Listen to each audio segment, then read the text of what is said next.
Hello दोस्तों, स्वागत है आपका हमारे YouTube चैनल पे। आज इस वीडियो में हम बात करने वाले हैं अकाउंटिंग कॉन्सेप्ट्स, प्रिंसिपल्स और कन्वेंशंस के बारे में। इस वीडियो में जो भी हम लोग टॉपिक पढ़ेंगे ये आपके एग्जाम के लिए बहुत ज्यादा इंपॉर्टेंट रहेगा। हम इसमें सारी चीजों को बहुत ही डिटेल्ड वे में डिस्कस करेंगे और मैं बताऊंगा कि किस तरीके से आपके एग्जाम में क्वेश्चन पूछे जाते हैं। तो स्टार्ट करते हैं अकाउंटिंग कॉन्सेप्ट से।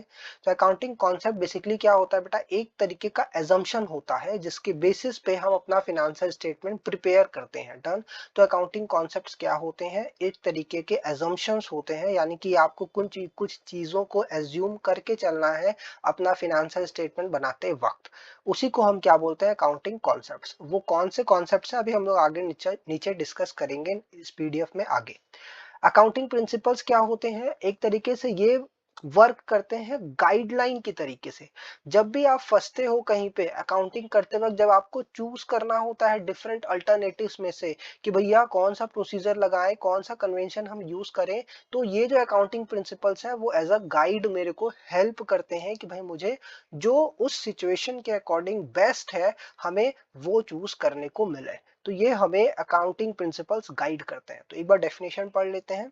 Accounting principles are a body of doctrines commonly associated with the theory. ये है बेसिकली क्या, थ्योरी है। और प्रोसीजर्स ऑफ अकाउंटिंग है, यानी कि यहाँ पे आपको थ्योरी बताई गई है, नॉलेज दिया गया है और उसके बाद प्रोसीजर बताया गया है अकाउंटिंग करने का। इन सब से आपको एक तरीके से गाइडेंस मिलता है ताकि आप डिफरेंट अल्टरनेटिव जहां पे भी हो, प्रोसीजर से रिलेटेड, कन्वेंशन से रिलेटेड, आपको जो बेस्ट है वो चूज करने में हेल्प मिले। नेक्स्ट पॉइंट आता है बेटा कन्वेंशंस। कन्वेंशंस कोई भी रूल नहीं है, इस तरीके का एजम्पशन नहीं है, ना ही कोई प्रिंसिपल है गाइडेंस प्रोवाइड करने के लिए। ये तो हमारा जो हमने इतने टाइम से अकाउंटिंग किया है, कई लोगों ने किया हुआ है जितने भी अपने अपने ऑर्गेनाइजेशन में, तो एक तरीके से आप समझ सकते हो ट्रेडिशन निकल के आया है, या फिर कुछ एक तरीके से समझ लो रूल या प्रोसीजर निकल के आया है जिसको कि आप यूज करना चाहते हो, या फिर आप बोल सकते हो कि जिसको कि यूज हमें करना चाहिए। ठीक है। तो accounting conventions emerges out of accounting practices. ये कोई प्री डिटरमाइंड या फिर किसी के द्वारा दिया गया ऐसा प्रिंसिपल या कॉन्सेप्ट नहीं है। ये बेसिकली क्या है, ये वो प्रोसीजर एक तरीके से बोल सकते हो, या ये वो प्रोसेस है जो कि अकाउंटिंग प्रैक्टिसेस के दौरान निकल के आया है, जिससे और ये भी एक तरीके से बोला जा सकता है कि भाई जितने भी लोग हैं अकाउंटिंग करते हैं वो इन सारी जो भी आपके कन्वेंशंस है इसको अडॉप्ट करके चलते हैं ताकि उनका जो बुक्स ऑफ अकाउंट है वो बढ़िया से बन सके। ठीक है। आइए स्टार्ट करते हैं अपने कॉन्सेप्ट्स को। और सबसे पहले हम क्या पढ़ने वाले हैं, अकाउंटिंग एजम्पशंस। जो हमारे तीन फंडामेंटल अकाउंटिंग एजम्पशंस है, ये आपके मोस्ट ऑफ द एग्जाम में पूछा जाता है कि भैया हमारे फंडामेंटल एजम्पशंस क्या हैं हमारे अकाउंटिंग के। उसके पहले मैं आपको बता दूं भाई फंडामेंटल एजम्पशन मतलब क्या होता है, यहाँ पे हम लोग क्या समझ में आता है फंडामेंटल अकाउंटिंग एजम्पशन से। तो अकाउंटिंग एजम्पशंस मतलब क्या होता है कि जब भी आप अकाउंटिंग करोगे, जब भी आप बुक्स ऑफ अकाउंट्स बनाओगे, तो कुछ चीजों को आपको एज्यूम करके चलना पड़ेगा, मतलब आपसे ये बोला नहीं जाएगा कि भैया ये एजम्पशंस है हमारे, ये प्री एज्यूम्ड है कि ये तीनों चीजें आपका बुक्स ऑफ अकाउंट्स में रहेंगी ही रहेंगी। यानी कि जब भी आप कोई भी फिनेंशियल स्टेटमेंट आप देखोगे तो आपको ये एज्यूम करना है कि ये जो तीन एजम्पशंस है ये उसमें अवेलेबल है। अगर ये चीजें अवेलेबल नहीं है तो आपको स्पेसिफिकली बताया जाएगा कि सर इसमें से कोई स्पेशल एजम्पशन अवेलेबल नहीं है, या फिर सारे अवेलेबल नहीं, तो मतलब जो भी है वो आपको बताया जाएगा। अगर कुछ स्पेशल नहीं बताया गया, इट मींस तीनों आपके ऊपर एप्लीकेबल हो रहा है। तो जो भी यूजर है मेरे फिनेंशियल इंफॉर्मेशन का, उसको ये मालूम होना चाहिए कि भाई जब भी मेरा बुक्स ऑफ अकाउंट बनाया गया है इन तीनों चीजों को कंसीडर करने के बाद ही बनाया गया है। तो क्या है ये तीन assumptions, basic assumptions, fundamental assumptions, हर बार एग्जाम में पूछा जाता है, हम लोग एक बार डिटेल में समझते हैं। तो financial statement are prepared on the assumption that an enterprise is going concern. यहाँ पे हमने क्या समझा कि भाई जो मेरा एंटरप्राइज है वो गोइंग कंसर्न है, इसका मतलब हमारा जो बिजनेस है वो चलता चला जाएगा, फ्यूचर में किसी एक पर्टिकुलर डेट पे या एक पर्टिकुलर पीरियड के बाद क्लोज नहीं होगा। डन। तो यहाँ पे हमने बोला हुआ है, यहाँ पे लिखा हुआ है the financial statements are prepared on the assumption that an enterprise is going concern and will continue in operation for foreseeable future. ठीक है, यानी कि आपका जो भी फ्यूचर है तब तक हमारा ये जो बिजनेस है वो चलता रहेगा। इसके कई सारे एग्जांपल्स हैं। फॉर एग्जांपल आप जब भी अपना मशीनरी दिखाते हो तो उसको लॉन्ग टर्म बेसिस पे दिखाते हो, क्योंकि आपको मालूम है कि आपका जो बिजनेस है वो तब तक चलता रहेगा, मतलब काफी लंबे टाइम तक चलता रहेगा, और आपका मशीनरी आप उसको कई साल तक उसका फायदा उठा सकते हो। ठीक है, जो भी आप मशीनरी लेके आ रहे हो, कोई भी अपने एसेट्स लेके आ रहे हो, वो अगर आपका बिजनेस 2 साल में बंद होने वाला है बेटा, तो आपके जितने भी फर्नीचर है, जितने भी असेट्स है, वो सब इसी के अकॉर्डिंग रिकॉर्ड किए जाएंगे, या उसका जो ट्रीटमेंट प्रेजेंटेशन होगा वो सब उसी के अकॉर्डिंग होगा। तो मैं ये एज्यूम करता हूँ, यानी कि सब लोग एज्यूम करते हैं कि भाई गोइंग कंसर्न तो हमारे बिजनेस में अप्लाई हो रहा है। ठीक है, अगर नहीं होता है तो आपको ये बताया जाएगा कि सर ये वाला प्रिंसिपल या ये एजम्पशन हमारे यहाँ अप्लाई नहीं हो रहा है, और उसके अकॉर्डिंग से अकाउंटिंग की जाती है। डन, आगे चलते हैं। नेक्स्ट है कंसिस्टेंसी। कंसिस्टेंसी का मतलब क्या होता है, जो भी हमारी अकाउंटिंग पॉलिसीज है हमने उसको फॉलो किया है कंसिस्टेंटली। मतलब एक जो अकाउंटिंग पॉलिसी हमने डिसाइड कर लिया, एक जो मैनेजर ने अकाउंटिंग पॉलिसी डिसाइड कर लिया, वही हर साल हम लोग क्या करेंगे, उसको फॉलो करते हुए चलेंगे। अब अकाउंटिंग पॉलिसी का मतलब क्या होता है, मैं आपको थोड़ा सा एक ओवरव्यू दे देता हूँ, आगे आने वाले वीडियोस में मैं उसको उस पे आपका डिटेल में एक्सप्लेन करूंगा। फॉर एग्जांपल सपोज कर लो, आपका जब भी इन्वेंट्री का कैलकुलेशन होता है तो कई सारे आपके मेथड होते हैं। फॉर एग्जांपल फीफो होता है, लीफो होता है, डन, हीफो होता है, ऐसे करके बहुत सारे जो हमारे मेथड है वो हमारे पास में अवेलेबल है। तो कौन सा मेथड हमारे लिए बेस्ट होगा, इसको चूज करने के लिए आप अकाउंटिंग प्रिंसिपल का सहारा ले सकते हो, क्योंकि कई सारे अल्टरनेटिव्स हैं। मान लो हमने जो है उस सर्कमस्टांसेस में लीफो को प्रिफरेंस दे दिया, भाई लीफो ही हम सेलेक्ट करेंगे, तो ये हो गया मेरा अकाउंटिंग पॉलिसी कि हम इन्वेंट्री के लिए कैलकुलेशन के लिए कौन सा मेथड लगा रहे हैं, लीफो। यही हमारा अकाउंटिंग पॉलिसी है, और जो हमने ये मेथड लगाया हुआ है इसको हम आने वाले हर साल में फॉलो करेंगे। ऐसा नहीं कि आज मेरा मूड कर रहा है लीफो लगा दिया, नेक्स्ट ईयर में मेरा मूड करता है फीफो लगा दिया, उसके आने वाले टाइम में जब मन करेगा हीफो लगा देंगे, और जितने भी अलग अलग मेथड है हम रेंडमली उसको लगाते चले जा रहे हैं। ऐसा नहीं होगा। तो हमारा एजम्पशन क्या बोलता है कि भाई आपका जो पॉलिसी आपने लगाया हुआ है उसी को आप कंसिस्टेंटली अप्लाई करते चलोगे। तो फ्यूचर में सर अगर मुझे मान लो लीफो से चेंज करके फीफो पे जाना है तो क्या मैं नहीं कर सकता हूं? आंसर है कि आप सर कर सकते हो, बट उसका प्रोसीजर है जो लॉ में बताया गया है, जो प्रोसीजर या बोल सकते हो कि गाइडलाइन में बताया गया, उसके अकॉर्डिंग आप करोगे तो कोई दिक्कत नहीं है। अदरवाइज आपको एक जो पॉलिसी है वही हर साल आपको फॉलो करते हुए चलना है। ठीक है, उसके बाद आता है एक्रूअल कॉन्सेप्ट। ये भी हमारा फंडामेंटल एजम्पशन है। ये भी एज्यूम किया जाता है जब भी हमारा फाइनेंशियल स्टेटमेंट चेक किया जाता है कि भाई ये चीज फॉलो तो हुई ही है। ठीक है, इसमें क्या बोला जाता है कि the effect of transaction and other events are recognised on mercantile basis. ये सबसे हमारा जो है की पॉइंट है एक्रूअल बेसिस का, कि भाई एक्रूअल बेसिस का मतलब क्या हो गया, मर्केंटाइल बेसिस हो गया, यानी कि जब भी आपका अकाउंट्स बनाया जाएगा तो इस बेसिस से बनाया जाएगा। अब इसमें होता क्या है, यहाँ पे आइए देखते हैं। They occur there are they are recorded in the accounting records and reported in the financial statement of the period to which they relate। ठीक है, यहाँ पे जो मैंने दो टर्म है वो मैंने हाईलाइट कर दिया है, सर्कल कर दिया है कि भैया ये दो टर्म है यहाँ पे इंपॉर्टेंट रहेंगे। सबसे पहला मर्केंटाइल बेसिस, दूसरा है भी हमारे जो भी आप बोल सकते हो ट्रांजेक्शन्स होंगे उसकी रिकॉर्डिंग किसके बेसिस पे होगी, हमारे अकाउंटिंग पीरियड के हिसाब से होगी। ठीक है, हमारे अकाउंटिंग पीरियड के हिसाब से होगी, भाई जिस भी ईयर का है मेरा अकाउंटिंग रिकॉर्ड, उसी पीरियड से जब रिलेट करेगा तो ही हम रिकॉर्ड करेंगे, अगर आने वाले टाइम का है तो हम रिकॉर्डिंग नहीं करेंगे। ठीक है, यही जो प्रिंसिपल है या जो बोल सकते हो यही जो कॉन्सेप्ट है, इसी की वजह से हमारा कॉन्सेप्ट आता है प्रीपेड का और आउटस्टैंडिंग का। ठीक है, क्योंकि जो भी मेरे अकाउंटिंग पीरियड से रिलेटेड नहीं होता है हम उसको हटा देते हैं, या तो प्रीपेड बोल के या तो आउटस्टैंडिंग बोल करके। ठीक है, तो ये था हमारा 3 बेसिक एजम्पशन। यहाँ पे मुझे ये समझने की जरूरत है कि भाई ये तीनों हर जितने भी आप बुक्स ऑफ अकाउंट्स देखोगे वहां पे अप्लाई होगा। ये फंडामेंटल एजम्पशन है, ये एज्यूम किया जाता है कि ये तीनों चीजें अप्लाई है। अगर इसमें से कोई भी चीज अप्लाई नहीं है तो आपको डिस्क्लोजर में बताना होगा। डन, आगे चलते हैं। अब हम बात करेंगे अकाउंटिंग कॉन्सेप्ट्स पे, जो बेसिक बेसिक हैं, जो छोटे छोटे हैं बट एग्जाम के लिए इंपॉर्टेंट है, इजी हैं सारे, हम यहाँ पे डिस्कस करते जाएंगे। पहला है मेरा एंटिटी कॉन्सेप्ट। एंटिटी कॉन्सेप्ट क्या बोलता है कि भाई जो भी मेरा बिजनेस है, जो भी मेरा बिजनेस है और जो उसका ओनर है, ये दोनों सेपरेट बॉडी है, ये दोनों एक नहीं है। ठीक है, ये दोनों एक नहीं है, हमारा ओनर अलग है, हमारा बिजनेस अलग है।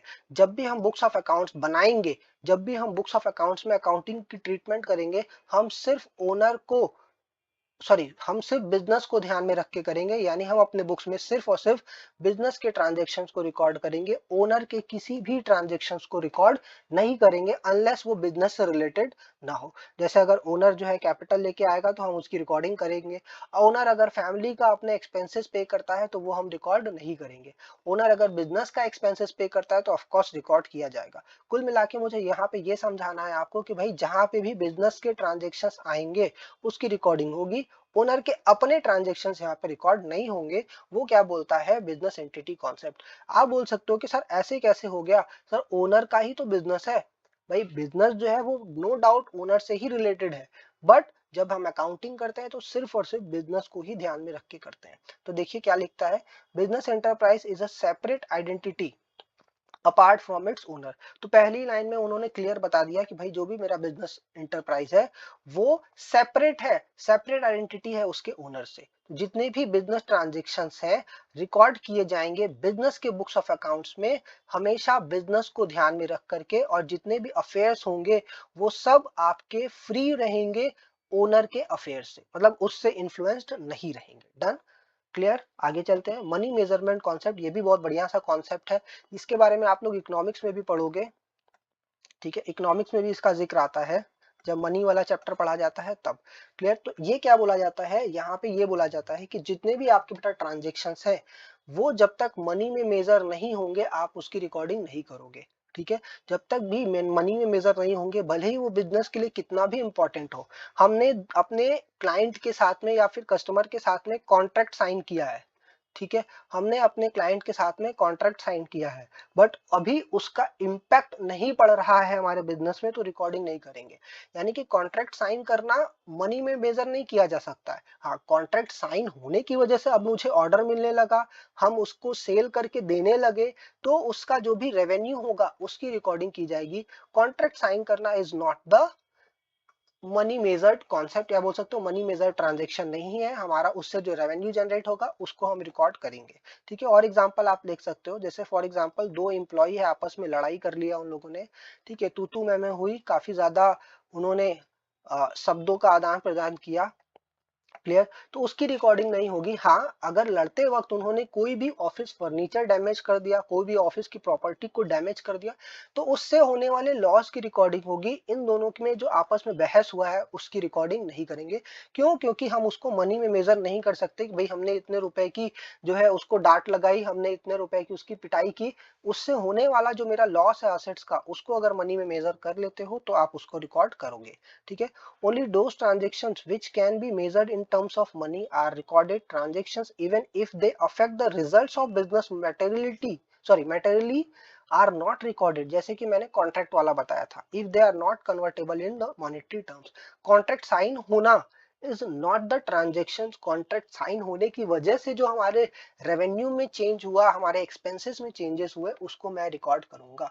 ठीक है, आ जाइए, नेक्स्ट पॉइंट है मेरा पीरियोडिसिटी कॉन्सेप्ट। इसको मैं रिलेट करूंगा बेटा गोइंग कंसर्न से। गोइंग कंसर्न क्या बोलता है कि आपका जो बिजनेस है वो लंबे समय तक चलता जाएगा, लेकिन हमें रिजल्ट भी तो पता करना है, हमारा बिजनेस जो है कैसा काम कर रहा है कैसा नहीं कर रहा है। तो इस पूरे लाइफ को हम क्या करेंगे, डिवाइड करेंगे और छोटे छोटे पार्ट्स में, इसको बोलते हैं अकाउंटिंग पीरियड।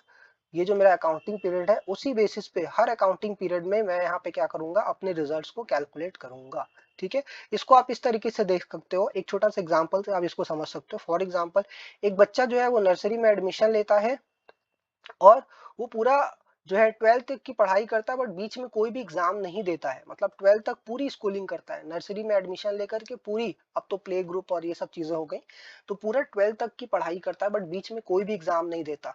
तो क्या मैं बोल सकता हूँ कि इसकी जो पढ़ाई हुई है 12th तक की, ये कहीं से भी, एक तरीके से आप बोल सकते हो कि कहीं से भी फ्रूटफुल रही होगी, या फिर बोल सकते हो कि इसके पास नॉलेज है या नहीं है, ये मुझे नहीं मालूम, क्योंकि मैंने कभी चेक नहीं किया। ठीक है, मैंने कभी चेक नहीं किया, तो मुझे यहाँ पे चेक करना जरूरी है। इसलिए हर बार क्या होता है, एग्जाम में एग्जाम्स होते हैं, हर बार हमारा जब भी क्लास चेंज होता है हर साल में, तो हम एग्जाम कंडक्ट करवाते हैं ताकि हम उसके बारे में पता चल सके कि भाई उसके नॉलेज में कोई इंक्रीमेंट आई है या नहीं आई है। उसी तरीके से बिजनेस का भी होता है, आइए हम लोग देखते हैं। This is also called the concept of definite accounting period. भाई यहाँ पे क्या बोला जाता है कि जो मेरी लाइफ है वो इनडेफिनिट है, बट जो मेरा बोल सकते हो कि जो पीरियड रहेगा वो अकाउंटिंग पीरियड वो डेफिनिट रहेगा, मतलब पूरे इनडेफिनिट लाइफ को हम क्या कर रहे हैं, डेफिनिट कर रहे हैं। ठीक है, as per going concern the concept and indefinite life of the entity is assumed. यहाँ पे गोइंग कंसर्न के में क्या बोला जाता है कि जो मेरा बिजनेस है उसकी लाइफ क्या रहेगी, इनडेफिनिट लाइफ रहेगी। बट हमें रिजल्ट फाइंड आउट करने के लिए for a business entity it causes the inconvenience to measure the performance achieved by the entity in the ordinary course of business। ठीक है भाई, आप नहीं मेजर कर पाओगे कि भाई हमारा जो बिजनेस है वो कैसा काम कर रहा है कैसा नहीं कर रहा है। तो हमें क्या करना होता है, according to this concept the account should be prepared after every period and not at the end of the life। यहाँ पे बोला जाता है कि आपको हमेशा अकाउंटिंग कब करनी है, पीरियड के एंड होने पे, ना कि लाइफ के एंड होने पे। क्लियर है, लाइफ यानी कि जब आपका बिजनेस बंद होगा तब। Usually this period is 1 year, यहाँ पे जो बोला गया है 1 ईयर। अब देखो यहाँ पे लास्ट में बोला गया है, बल्कि आप देखोगे कि भाई हम जब भी अकाउंटिंग करते हैं वो 1 साल का ही होता है। यूजुअली टर्म यहाँ पे इसलिए बोला गया है क्योंकि कहीं भी हमारा अकाउंटिंग में ये डिफाइन नहीं किया गया है कि जो मेरा अकाउंटिंग पीरियड रहेगा वो कितना रहेगा। It can be 2 months, it can be 8 months, it can be 9 month, even जो है मेरा 1.5 साल का भी हो सकता है, 1.5 साल का भी हो सकता है, 2 साल का भी हो सकता है, 1 साल का भी हो सकता है। ठीक है, हमारे इनकम टैक्स एक्ट में बोला गया है कि आपका जब भी अकाउंट या फिर जब भी आप इनकम कमाओगे और जब भी आप टैक्स दोगे तो हमें 1 साल के इनकम पे ही देना। और यहाँ पे डेट भी बताई गई है इनकम टैक्स एक्ट में, अगर आपसे क्वेश्चन कभी आए तो याद रखिएगा कि हमारे इनकम टैक्स में ये बताया गया है कि 1 अप्रैल से लेकर के 31 मार्च का जो इंफॉर्मेशन है उस पे टैक्स लगेगा। ठीक है, ये हमारे इनकम टैक्स में बताया गया है, इसीलिए जब भी हम अकाउंटिंग करते हैं तो इसी डेट को कंसीडर करके करते हैं, क्योंकि मुझे बार बार वो बनाना पड़ेगा इसी वजह से। ठीक है, आइए अब और क्या देखते हैं। पीरियोडिसिटी मुझे और क्या क्या बताती है, फिनेंशियल इंफॉर्मेशंस जो भी मेरे रहेंगे मैं इसको कंपेयर कर सकूंगा। ठीक है, जैसे आप अपने रिजल्ट में देख सकते हो, अगर आप 11th में हो, 12th में गए, ठीक है, तो आप अपने मार्क्स को वहाँ पे कंपेयर कर सकते हो कि मुझे 11 में इतना आया था, 12th में इतना आया था, मेरा परफॉर्मेंस कैसा है, ग्रो कर रहा है नहीं कर रहा है। आप ग्रेजुएशन में हो, आप फर्स्ट ईयर का एग्जाम देते हो, सेकेंड ईयर का या फिर सेमेस्टर वाइज एग्जाम देते हो, तो अपने परफॉर्मेंस को वहाँ पे अप्रेस कर सकते हो। ठीक है, कैसे हो पा रहा है, क्योंकि आपने पूरे लाइफ को पार्ट में बांट दिया है इस वजह से। Uniform and consistent accounting treatment, मैंने ऊपर आपको पढ़ाया है कि भाई कंसिस्टेंसी होती है। तो जब भी आप अकाउंटिंग पीरियड में अकाउंटिंग करोगे, हर साल सेम अकाउंटिंग पॉलिसीज लगाते हो, सेम ट्रीटमेंट करते हो, इससे क्या होता है जो भी आपका प्रॉफिट एंड लॉस होगा वो क्या रहेगा, कंसिस्टेंट रहेगा, यूनिफॉर्म रहेगा। डन। मैचिंग पीरियड जो कॉन्सेप्ट है वो भी हम लोग आगे पढ़ेंगे, वो भी हमारे यहाँ पे फॉलो होता है। अभी क्या होता है वो मैं आपको नीचे बताऊंगा। ठीक है, फिर आता है कॉस्ट कॉन्सेप्ट। कॉस्ट कॉन्सेप्ट यहाँ पे बहुत सिंपल सा है, बहुत छोटा सा है। यहाँ पे ये बोला जाता है कि जब भी आप अपने एसेट्स को बुक्स में दिखाओगे, हमेशा कहाँ पे दिखाओगे, कैसे दिखाओगे, हिस्टोरिकल कॉस्ट में दिखाओगे। ठीक है, क्या लिखता है, the value of an asset is to be determined on the basis of the historical cost, in other words acquisition cost. Historical cost को और क्या बोला जा रहा है, एक्विजिशन कॉस्ट। अगर ये दो टर्म आपको अपने एग्जाम में कहीं भी दिखते हैं, इसका मतलब जो क्वेश्चन है वो आपका कॉस्ट कॉन्सेप्ट से रिलेटेड है। ठीक है, क्या बोलता है, although there are various measurement basis accountant traditionally prefer this concept in the interest of the objectivity. ठीक है, देखो यहाँ पे क्या बोल रहा है, मैं बताना चाहूंगा आपको बहुत सिंपल लैंग्वेज में। हिस्टोरिकल कॉस्ट क्या बोलता है कि आपको जो भी अपने बुक्स में असेट्स को दिखाना है भैया, उसी पे दिखाओ जिसपे आपने एक्वायर किया है, जितने मतलब जो पुरानी कॉस्ट है जिसपे आपने खरीदा है उसको उस पे ही दिखाना। एग्जांपल लेते हैं, मान लो एक मशीनरी है, उसकी वैल्यू जो है 1 लाख रुपीज है। ठीक है, अब जब भी हम रिकॉर्डिंग किया, मतलब हमने जब बुक्स में रिकॉर्ड किया तो 1 लाख रुपीज से किया, और आने वाले हर साल में जब भी हम कैलकुलेशन के लिए या जब भी हम बुक्स ऑफ अकाउंट्स में मशीनरी को दिखाएंगे वो 1 लाख से होगा, सब्जेक्ट टू डेप्रिसिएशन अगर लग रहा है तो उसके अकॉर्डिंग हम लोग दिखाएंगे। अदरवाइज हम उसकी वैल्यू हमेशा कितना पकड़ के चलेंगे, 1 लाख रुपीज। डन।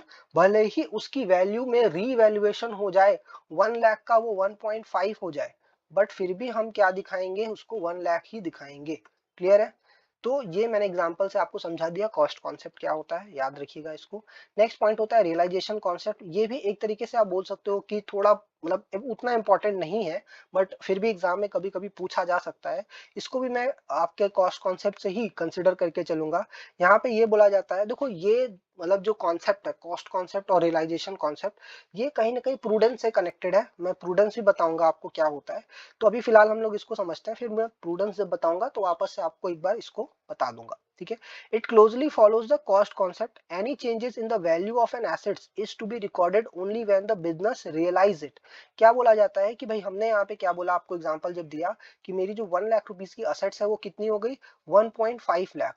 बट हमें 1.5 लाख दिखाना नहीं है जब तक कि वो 1.5 लाख रियलाइज ना हो जाए। मतलब जब मैं एसेट्स बेच दूं और मुझे 1.5 लाख मिल जाए, तब मैं उसको इस वैल्यू पे दिखाऊंगा। मतलब असेट्स मिल बेचने के बाद जो भी रेवेन्यू जनरेट होगा, जो भी पैसा आएगा, मैं उसको उस अमाउंट पे दिखाऊंगा। तब मुझे 1 लाख नहीं दिखाना है। क्यों? क्योंकि मुझे ये अमाउंट रियलाइज हो गया। तो रियलाइजेशन कॉन्सेप्ट और सिंपल सा ये बोलता है कि भाई आपको कभी भी फ्यूचर गेन नहीं दिखाना है अनलेस वो रियलाइज हो जाए। If accountant anticipate decrease in the value, they count it.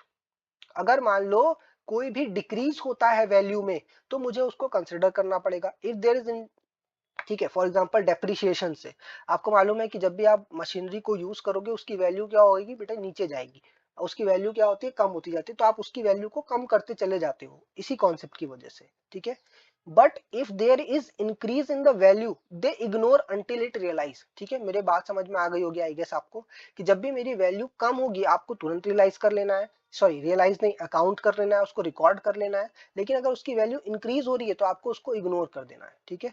मैंने बहुत सिंपल सा लाइन बोला, जब भी आपको फ्यूचर में लॉस दिख रहा है आप उसको रिकॉर्ड कर लो इमीडिएटली। अगर फ्यूचर में गेन दिख रहा है या प्रॉफिट दिख रहा है तो आप उसको तब तक रिकॉर्ड नहीं करोगे जब तक वो रियलाइज नहीं हो जाए। ये कहीं ना कहीं प्रूडेंस कॉन्सेप्ट की तरीके से बात कर रहा है, बट यहाँ पे नाम उन्होंने रियलाइजेशन दे दिया है। अभी हम लोग पढ़ेंगे। अब आता है बहुत ही इंपॉर्टेंट मैचिंग कॉन्सेप्ट। ये बहुत ही इंपॉर्टेंट होता है, बच्चे मतलब इग्नोर करके जाता है, बट मेरे नजर में ये इंपॉर्टेंट है। देखो है क्या, बहुत सिंपल सी बात है। इन्होंने यहाँ पे ये बोलना होता है कि भाई जो भी मेरा अकाउंटिंग पीरियड है, मान लो ये एक अकाउंटिंग पीरियड है, ठीक है, इसकी मैं डेट यहाँ पे लिख देता हूँ।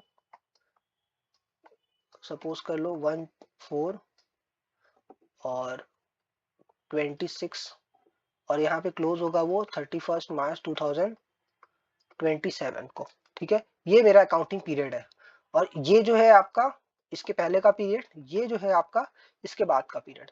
कई बार कुछ एक्सपेंसेस आप ऐसे पेमेंट कर देते हो जो कि कई साल के लिए होता है। सपोज कर लो हमने इस साल के लिए भी पेमेंट कर दिया और इस साल के लिए भी पेमेंट कर दिया, और कुछ इनकम आपको ऐसी रिसीव हो जाती है जो कई साल के लिए मिल जाती है, ठीक है, आने वाले टाइम के लिए भी मिल गई और इस टाइम के लिए भी मिल गई। बट जब आप अकाउंटिंग करोगे तो सिर्फ और सिर्फ इन्हीं ईयर्स के जो रिलेटेड है वो सिर्फ आप उसको ही दिखाओगे। ये अकाउंटिंग प्रिंसिपल भी बोल, सॉरी अकाउंटिंग पीरियड भी बोलता है, और मैचिंग प्रिंसिपल में भी हम लोग ये सीखेंगे।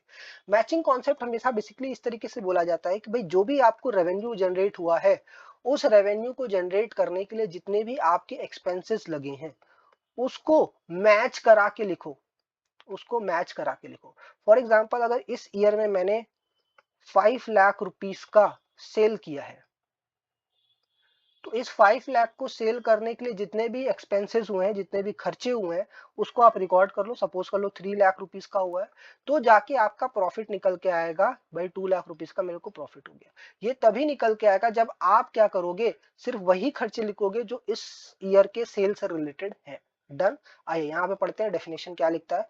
All expenses matched with the revenue of that period should be taken into consideration. देखो बहुत ही बढ़िया लिखा हुआ है, फर्स्ट लाइन में ही बता दिया कि जितने भी एक्सपेंसेस हैं जो कि आपके उस पर्टिकुलर पीरियड से रिलेटेड है, उससे जो मैच कर रहा है एक्सपेंसेस, सिर्फ उसी को ही आपको कंसिडर करना है।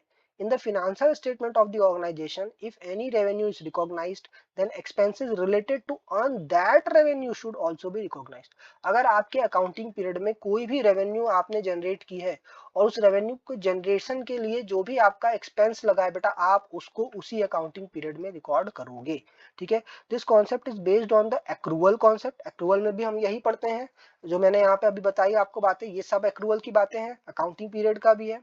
As it considers the occurrence of the expense and income do not concentrate on the actual inflow और आउटफ्लो, मतलब एक्चुअल इनफ्लो आउटफ्लो कितना हो रहा है उससे मुझे मतलब नहीं है, अगर आपका इस अकाउंटिंग पीरियड से रिलेटेड है तो हम उसको रिकॉर्ड करेंगे। डन, यहाँ तक समझ में आया होगा आई गेस। अब आता है बेटा एक और इम्पॉर्टेंट एस्पेक्ट जिसको हम बोलते हैं डुअल एस्पेक्ट कॉन्सेप्ट। इसमें ये बोला जाता है कि जब भी आप ट्रांजेक्शन की रिकॉर्डिंग करोगे तो इक्वल एंड अपोजिट साइड में इसके ट्रांजेक्शन या बोल सकते हो इसका इम्पैक्ट को भी आपको रिकॉर्ड करते चलना होगा।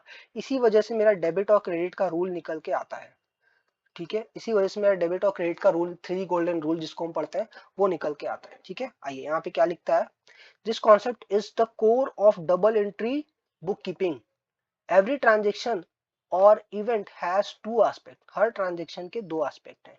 क्या क्या ट्रांजेक्शन हो सकता है, एग्जाम्पल दिया हुआ है, ऑल्दो आपको ये सारी चीजें पता है कि जब भी मेरा असेट्स का इंक्रीज होगा तो उसी तरीके से मेरे दूसरे किसी असेट्स का डिक्रीज भी होगा।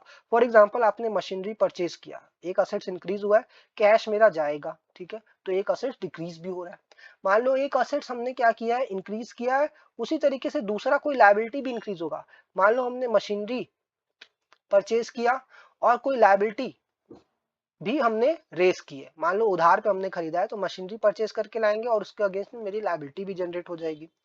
If decrease one assets increases the another, मान लो हमने मशीनरी यहाँ पे सेल कर दिया तो मशीनरी क्लोज डाउन हो जाएगा और हमने जब सेल किया तो कैश रियलाइज हुआ। मैं एग्जांपल भी देते चल रहा हूँ आपको, अगर कोई मान लो असेट्स डिक्रीज हो रहा है और लायबिलिटी भी डिक्रीज हो रही है, असेट्स डिक्रीज हो रही है और लायबिलिटी भी डिक्रीज हो रही है, वो लायबिलिटी का हमने पेमेंट कर दिया, ठीक है, जो हमने यहाँ पे जनरेट की थी, या फिर कोई भी लायबिलिटी का हमने पेमेंट कर दिया, डन, हमने क्या किया उस लायबिलिटी का पेमेंट कर दिया तो लायबिलिटी भी डिक्रीज होगी और कैश भी मेरा डिक्रीज हो जाएगा। क्लियर।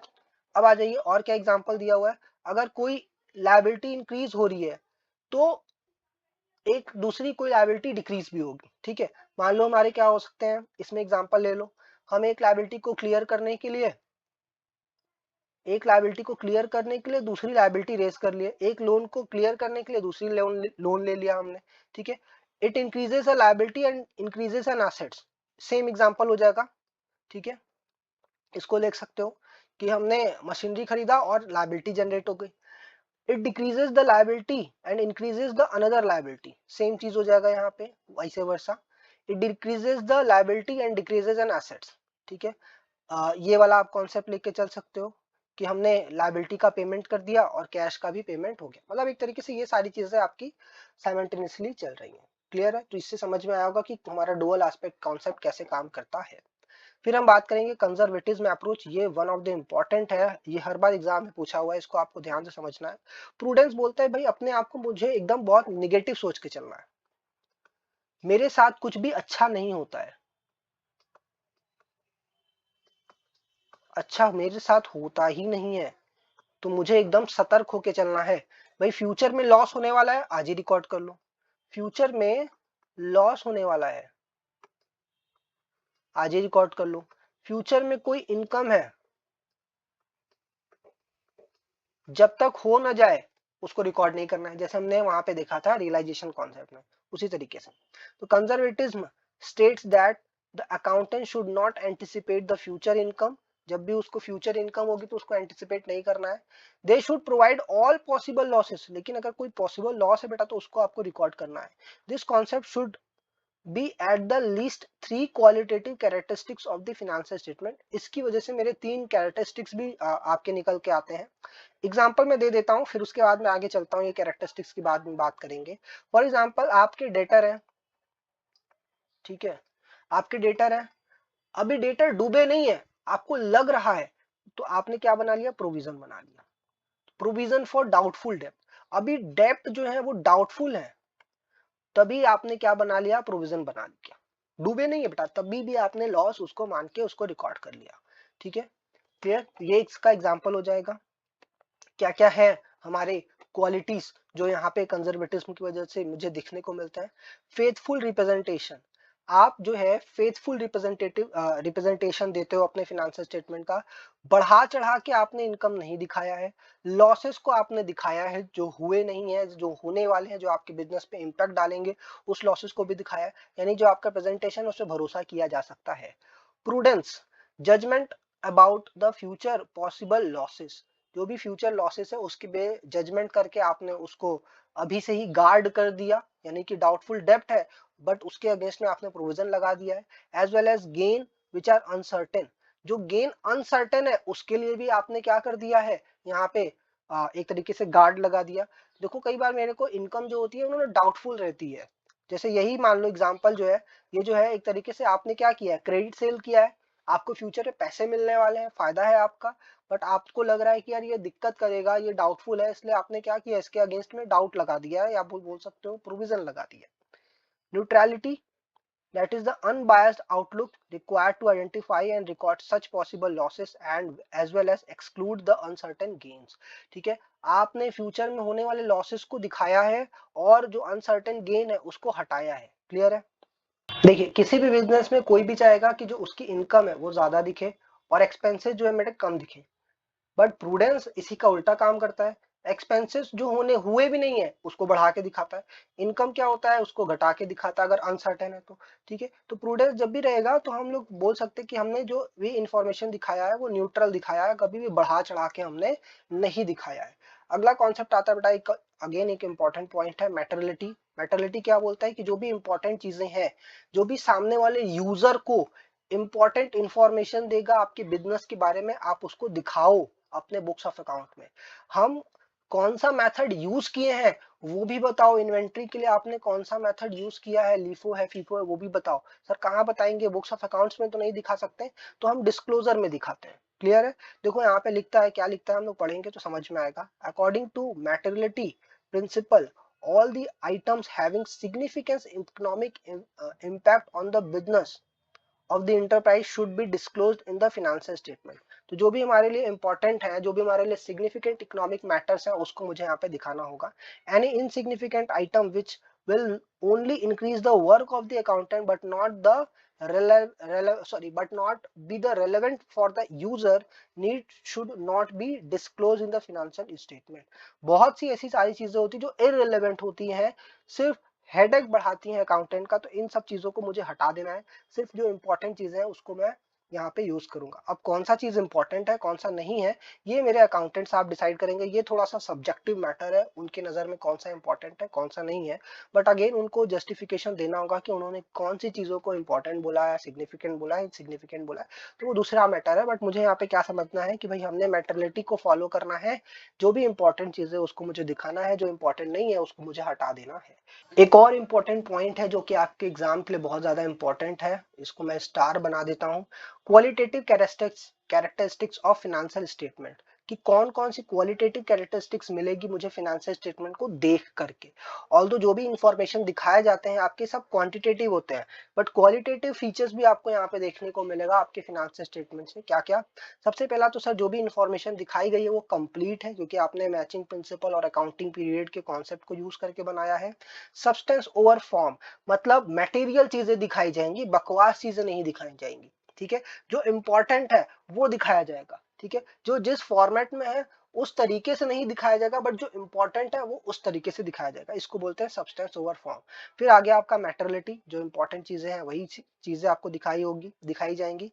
फिर आता है रेलेवेंस। रेलेवेंस का मतलब क्या हो गया, जो इंपॉर्टेंट है मेरे यूजर्स के लिए, जो उनके लिए रेलेवेंट है वो चीज हम दिखाते हैं। फिर रिलायबिलिटी, अगर हमने अकाउंटिंग प्रिंसिपल्स अकाउंटिंग रूल को बना लगा करके अकाउंटिंग इंफॉर्मेशन बनाया है तो ऑफ कोर्स ये चीजें क्या होंगी, रिलायबल होंगी। फेथफुल प्रेजेंटेशन होता है जब भी आप प्रूडेंस को फॉलो करते हो, जब भी आप सारे अकाउंटिंग कॉन्सेप्ट प्रिंसिपल्स को फॉलो करते हो, तो जो भी आपका प्रेजेंटेशन रहेगा वो फेथफुल रहेगा। Full fair and adequate disclosures, आप जब मेटेरियलिटी को कॉन्सेप्ट को फॉलो करते हो तो यानी इसका मतलब जितने भी इंपॉर्टेंट, जितने भी बोल सकते हो इंपॉर्टेंट इंफॉर्मेशन है उसको आपने फुल्ली फेयर तरीके से एडिक्वेटली दिखाया हुआ है। न्यूट्रलिटी रहेगा, अगेन आप प्रूडेंस को फॉलो करते हो, प्रिंसिपल्स को फॉलो करते हो, तो जो भी इंपॉर्टेंट चीजें हैं वो आपने दिखाई है न्यूट्रल हो करके। कंपेरेबिलिटी रहेगा, आप जिन्हें अगर कंसिस्टेंसी फॉलो किया हुआ है तो आपका इंफॉर्मेशन क्या रहेगा बेटा, कंपेरेबल रहेगा। हर साल का जो इंफॉर्मेशन है एक ही अकाउंटिंग प्रिंसिपल को लगा करके बनाया गया है, तो आप आराम से ईयर टू ईयर का इंफॉर्मेशन कंपेयर कर सकते हो। अगेन एक इंपॉर्टेंट पॉइंट है अंडरस्टैंडेबिलिटी, कि जो भी मेरा फाइनेंशियल स्टेटमेंट रहता है वो इजी टू अंडरस्टैंड रहता है, आप आराम से देखो के समझ सकते हो चीजों को, बहुत बेसिक नॉलेज चाहिए होता है अकाउंटिंग का और आप आराम से इन चीजों को समझ सकते हो। ठीक है। प्रूडेंस हमने देखा है, प्रूडेंस हमने समझा है क्या होता है, ठीक है। तो ये पूरा आपका क्वालिटेटिव कैरेक्टरिस्टिक्स था। ये वीडियो हमारा यहाँ पे कंप्लीट होता है। आपके जो भी फीडबैक होंगे प्लीज कमेंट में बताइएगा।